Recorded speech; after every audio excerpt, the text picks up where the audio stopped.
मेरे पति के देहांत के बाद मैं अपने इकलौते बेटे के यहाँ रहती थी। मेरी बहू का एक अलग ही रूप मुझे देखने मिला, साथ ही बेटे का भी। दोनों के मन में क्या है मैं अच्छे से जानती हूँ। वो चाहते हैं कि मैं वृद्धा आश्रम चली जाऊँ। उनके जाने के बाद मुझे यह देखना और सुनना पड़ेगा, इसका मुझे अंदाजा भी नहीं था। पर मैं मन मानकर अपने बेटे और बहू की बातें सुनकर भी यहाँ रहती हूँ, क्योंकि मुझे मेरे पोते और पोती दिखाई देते हैं। उनकी झलक पाकर मुझे सुकून मिलता है। घर के बाहर एक टीन की झोपड़ी में रहती हूँ। मेरी बहू को कोई दिक्कत नहीं हो, इसलिए मैं घर के बाहर रहती हूँ। बेटे ने थोड़ी मेहरबानी की है तो ऊपर टीन की चादर लगवा दी है। समय समय पर थोड़ा राशन दे देता है तो मैं अपना बनाकर खा लेती हूँ। मैंने अपने बेटे को कह दिया है कि मेरी वजह से उन दोनों को कोई प्रॉब्लम नहीं होगी, बस मुझे यही रहने दे, इसी घर में मुझे मर जाने दे। मैं बस यही चाहती हूँ। मैं अपने आप को खुशकिस्मत समझूंगी कि मेरे बेटे और बहू कम से कम मेरे लिए इतना तो कर रहे हैं। मेरा बेटा सुबह 9 बजे नौकरी जाता है और बच्चे भी उसी समय स्कूल जाते हैं। फिर शाम को 6 बजे मेरा बेटा वापस आता है। बच्चे 3 बजे आते हैं। उन्हें आते जाते निकलते देख मुझे बड़ी सुकून मिलता है। मेरे पति के दोस्त जब कई दिनों बाद आए, मेरे पति के दोस्त थे, उनकी पत्नी का भी स्वर्गवास हो गया है। उस समय पर वो हमारे घर पर आया करते थे। उनसे हमारे अच्छे रिश्ते थे। उनका घर हमारे घर से थोड़ी दूरी पर था। पैरों में समस्या हो गई थी, ठीक से चल भी नहीं पा रहे थे। वो बड़े दिनों बाद मेरे यहाँ आए। मुझे उन्हें देखकर अच्छा लगा। उनका हाल भी मेरी तरह ही था। बच्चे अब उनसे भी परेशान थे। आकर मेरे पास अपना दुखड़ा रोते थे और उन दिनों को याद करते थे।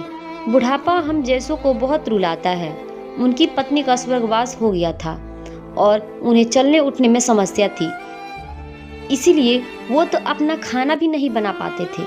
मेरे पास आए तो मैं समझ गई कि यह इतनी मुसीबत में चलकर पुराने दोस्तों के यहाँ चाय और खाने की चाह में ही जाते होंगे। उनकी भी अपनी मजबूरी थी। वो आए तो मैंने उनके लिए खाना बनाया और उन्हें खिलाया। मना कर रहे थे नहीं खाना, लेकिन मुझे पता था कि उनको भूख लगी है। बहू ने खाना नहीं दिया। मेरी बहू ने मुझे और उन्हें खाना खाते देख लिया। वो कुछ भी न बोली। ऐसे ही वो यहाँ 2-3 बार आए।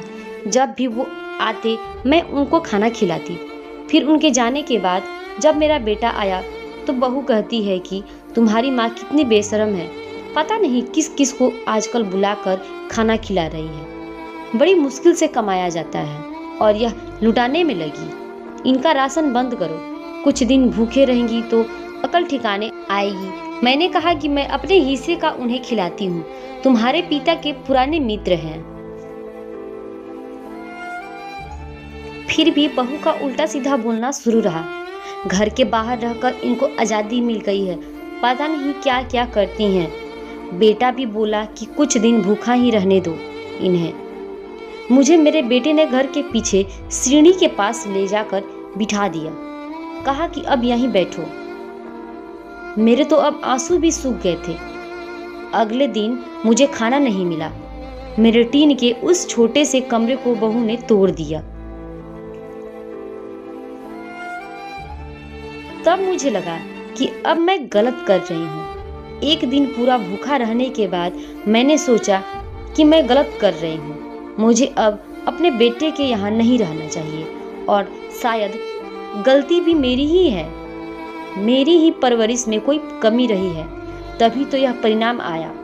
अगली सुबह मैंने अपने बेटे को कहा कि मुझे वृद्धा आश्रम छोड़ आ।